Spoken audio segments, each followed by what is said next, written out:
بسم الله الرحمن الرحیم.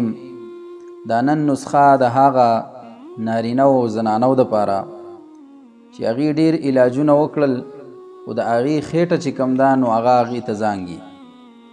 مطلب دا دی چې خېټه یې د هندوانې په شانتې هغه راوتي او قسمه قسمه نسخې علاجونه یې کړي دي خو هغې خېټه نه کمیږي. نو دا ډېره مجربه او ډېره زبردسته نسخه ټوټکه ده. دا تاسو استعمال کوئ 2 میاشتې مسلسل، انشاءالله ستاسو خېټه چې کم ده دا به کمه شي او دا به مطلب دا دی چې دومره کمه شي چې تاسو څومره غواړئ. نسخه دا یاد ساتئ، زیره سیاه دا به تاسو راواخلئ 50 ګرام. سیاه زیره ورته هم وایي، زیره سیاه ورته هم وایي. او سوم چې کوم دي کاږیلنی ورته مونږ وایو، دا به هم راواخلئ 50 ګرام. دغه شانتي کلونجي دا به هم راواخلئ 50 ګرام.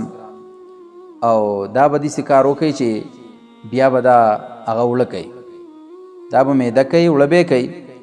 او دې سره سره اجواین دا به سره هم هغه 50 ګرام راواخلئ، دا به یو ځای اوړه کوي ټول، د دې نه به صفوف جوړ کوي.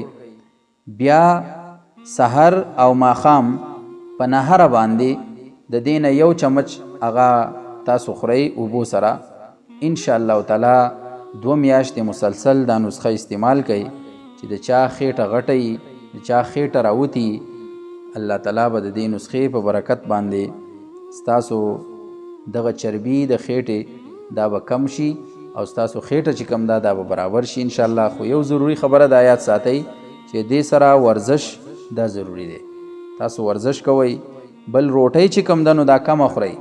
چې روټۍ تاسو کمه نه خورئ او وایئ چې زمونږ بدن به کم شي، نو دا په هیڅ سره هم نه کمیږي. ورزش ورسره کوئ، روټۍ به ورسره کمه خورئ. نو دا یو اسانه ټوټکه وه، نسخه وه، دا تاسو استعمال کوئ. انشاءالله ستاسو چې کومه د بدن د غټوالي، د خېټې د غټوالي هغه کومه مسله ده، الله تعالی به هغه حل کی. که چاته ضرورت وي او خپل جوړولی شي ډیره ښه خبره ده. که ضرورت وي اغستل غواړي نو مولانا دواخانه سندل کلینیک، مولانا دواخانه جاګام کلینیک، د دې نه تاسو دا نسخه دا ترلاسه کولی شئ، اغستلی شئ. کم ملګري هغه لري دي دلته راتللی نشي، نو هغه آنلاین هم هغه سیسټم شته دی، هغې ته به مونږ هغه واستو، هغې د خپله پته، خپل نوم، خپل نمبر هغه پرسنل واتساپ راولیږي. انشاءالله تاسو چې په هر ځای کې دا نسخه دا به تاسو ته میلاویږي. بلکې دا نه چې هر قسم هغه ستاسو په مرضونو کې مبتلا یې، څه قسم تکلیف وي، نو مولانا دواخانه دا یو جانا پہچانا نوم دی، تاسو رابطه کولی شئ.